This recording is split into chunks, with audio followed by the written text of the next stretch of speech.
Assalamualaikum warahmatullahi wabarakatuh. Selanjutnya, dari materi kimia industri ini, kita akan belajar mengenai dasar gambar teknik. Sebelumnya, kita akan mengetahui alat-alat dasar gambar teknik terlebih dahulu. Mungkin teman-teman sudah tahu ya, alat-alat dasar gambar teknik itu apa saja. Nah, jadi alat-alat dasar gambar teknik itu ada busur derajat untuk membagi sudut sama besar, ada kertas gambar untuk menggambar, ada pensil. Pensil juga jenisnya ada dua, yaitu pensil batang dan pensil mekanik. Kalau pensil batang itu yang diserut dan pensil mekanik itu yang bisa isi ulang. Kemudian ada penggaris T. Selanjutnya ada penggaris siku. Penggaris siku ini atau penggaris segitiga, sudutnya juga bermacam-macam. Ada 45, 90, 30, 60 derajat. Nah, selanjutnya ada jangka. Untuk membuat lingkaran, ada mal gambar atau cetakan. Cetakan ini juga ada banyak, ada cetakan huruf, angka, lengkung, lingkaran, bentuk, dan elips. Ada rapido. Kemudian ada papan dan meja gambar, ada mesin gambar. Mesin gambar merupakan alat yang dapat menggantikan alat-alat gambar manual seperti busur dan penggaris. Kemudian ada handle mesin gambar. Nah, di dalam gambar juga kita harus ada kepala gambar atau etiket gambar, di mana etiket gambar ini harus memenuhi standar ISO. Nah, di dalam etiket gambar ini tentunya mengandung berbagai macam komponen yang harus kita tuliskan agar yang melihat itu tahu apa sih gambar kita itu proyeksinya apa, terus skalanya berapa, kayak gitu. Jadi di sini komponennya itu ada skala, ada nama, ada kelas, ada proyeksinya juga. Nah, ada nama afiliasi sekolah atau universitas, ada jenis kertas juga. Nah, selanjutnya adalah skala gambar. Skala gambar ini merupakan perbandingan ukuran antara objek pada gambar dengan ukuran benda sebenarnya. Nah, skala juga dikategorikan menjadi 3, yaitu skala perbesaran, ukuran sebenarnya, dan skala pengecilan.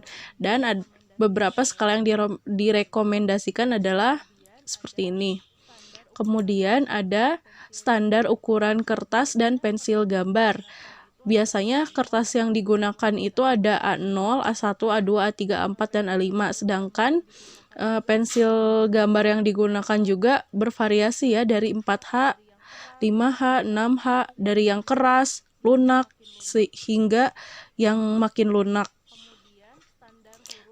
Kemudian standar huruf tegak dan miring juga ini harus diperhatikan, ada aturannya berdasarkan ISO supaya penulisannya itu jelas dan bisa terbaca gitu. Nah, kemudian teori garis, berbagai macam teori garis. Banyak sekali ya teori garis nih, misalnya ada tebal kontinu, penggunaannya garis-garis nyata atau garis-garis tepi, dan banyak juga yang lainnya. Ini beserta penggunaannya di sini sudah dicantumkan. Nah, selanjutnya adalah menggambar garis miring. Menggambar garis miring ini ada beberapa cara nih. Yang pertama itu misalnya letakkan sisi miring segitiga 45 derajat 45 derajat hingga berimpit. Putarlah segitiga 45 derajat sebesar 90 derajat. Nah, ini diputar, maka sisi miringnya akan tegak lurus garis L.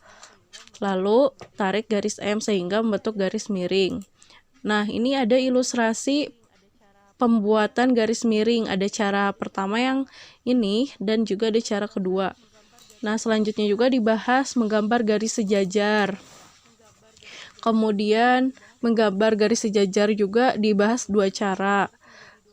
Kemudian menggambar garis menjadi 2 bagian. Garis beberapa bagian sama panjang. Menggabungkan garis lagi, memindahkan sudut, membagi sudut sama besar, membagi sudut siku-siku menjadi 3, menggambar segitiga, menggambar bujur sangkar, menggambar segi 5 beraturan, menggambar segi 6 beraturan, menggambar segi 7 beraturan, menggambar segi 8 beraturan, menggambar segi 9 beraturan, menggambar segi 10 beraturan, menggambar lingkaran, menggambar elips, menggambar silinder, dan menggambar parabola. Jadi menggambar itu ada tekniknya ya, menggunakan penggaris, nggak manual pakai tangan langsung gitu. Kenapa ya? Biar akurat aja gambarnya.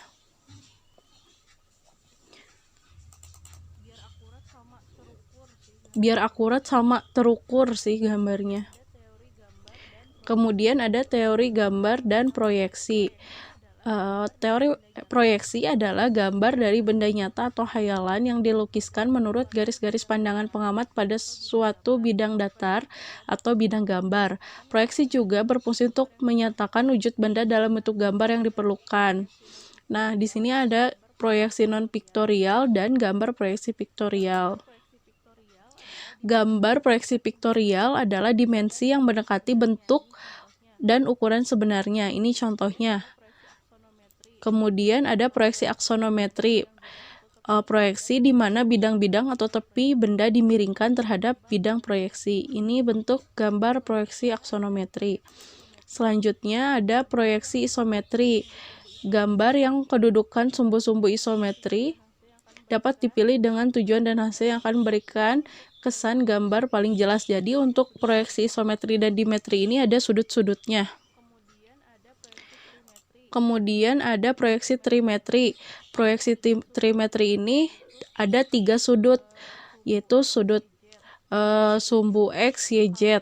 Kalau yang isometri dan dimetri hanya ada 2 sudut. Kalau yang trimetri itu 3 sudut sumbu X, Y, Z. Kemudian ada proyeksi miring.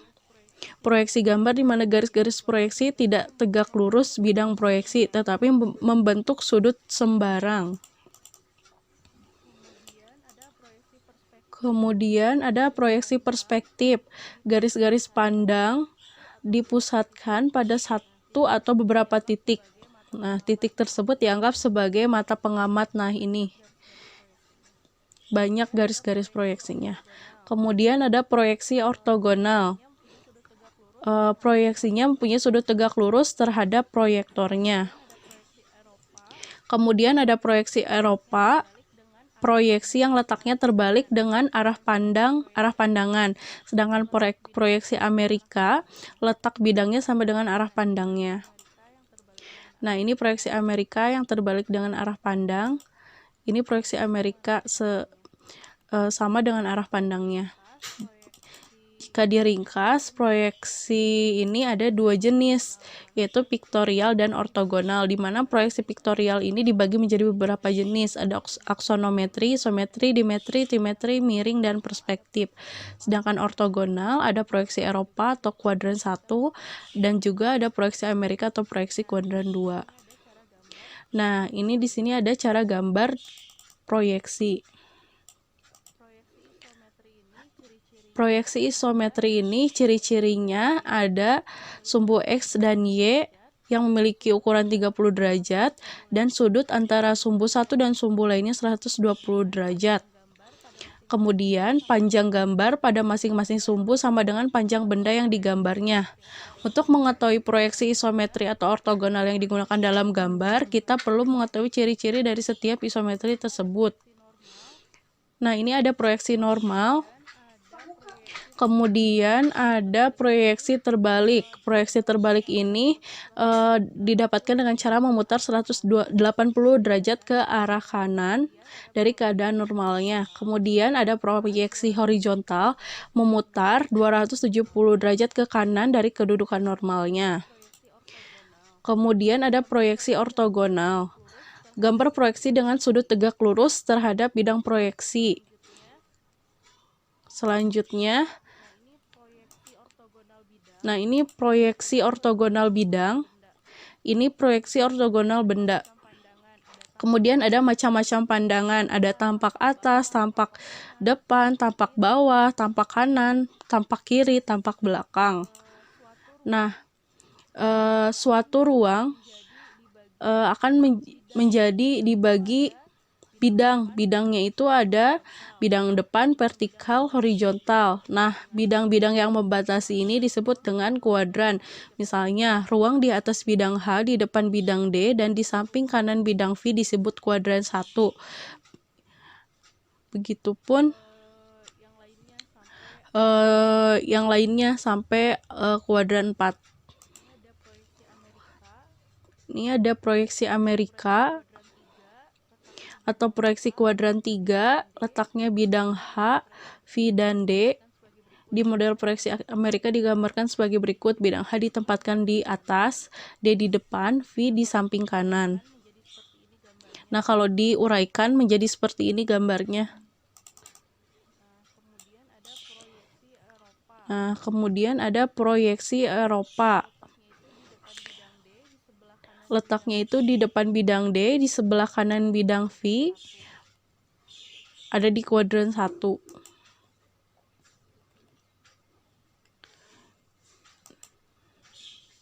Nah, ini penempatan sumbu pada proyeksi Eropa.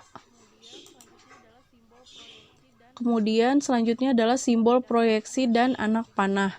Untuk membedakan antara proyeksi gambar kuadran 1 atau proyeksi Eropa dan proyeksi kuadran 3 atau proyeksi Amerika, diperlukan lambang proyeksi yang sesuai dengan aturan ISO. Tidak dibolehkan menggunakan dua proyeksi secara bersamaan. Simbol proyeksi ditempatkan di sisi kanan di bawah kertas gambar berupa sebuah kerucut terpancung. Nah, ini adalah proyeksi Eropa yang arah pandangnya terbalik dan proyeksi Amerika yang arah pandangnya sama dengan kita melihat, cara melihat. Nah, ada anak panah. Anak panah ini berfungsi untuk menunjukkan batas ukuran, posisi, dan arah pemotongan. Dan angka ukuran ditempatkan di atas garis ukur. Kemudian ada penentuan pandangan. Penempatan pandangan depan, atas, dan samping kanan menurut proyeksi kuadran 1 seperti ini. Nah, sebelum menempatkan pandangan atas atau samping dari depannya, kita perlu menentukan proyeksi yang digunakan terlebih dahulu, apakah proyeksi Amerika atau Eropa. Setelah itu, penentuan pandangan dapat kita lakukan. Nah, kedua ini menentukan pandangan depan, atas, dan samping kanan menurut proyeksi kuadran 3 atau proyeksi Amerika. Nah, ini penempatan jumlah dan jenis pandang. Di sini ada gambar proyeksi dengan satu pandangan, pandangan poros bulat, pandangan poros bujur sangkar. Nah, dari kedua gambar di atas, walaupun bentuk pandangan sama, namun bentuk bendanya dapat dibedakan dengan cara melihat simbol atau lambang bentuk lingkaran atau bentuk bujur sangkar. Bentuk gambar, nah kalau ini bentuknya bulat. Di sini ada lambang bulatnya ya harusnya. Di sini karena lambangnya bujur sangkar, jadi bentuknya pun bujur sangkar. Nah, pemilihan pandangan ini harus dapat mewakili bentuk benda agar dapat memberikan informasi jelas untuk benda tersebut.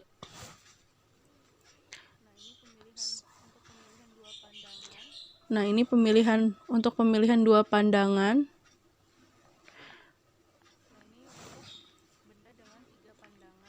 Nah, ini untuk benda dengan 3 pandangan. Lengkap ya. Nah, ini ada cara-cara bagaimana menggambar berbagai pandangan.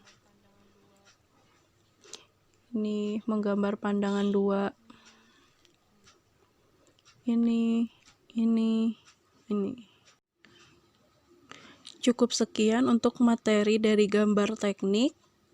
Terima kasih. Wassalamualaikum warahmatullahi wabarakatuh.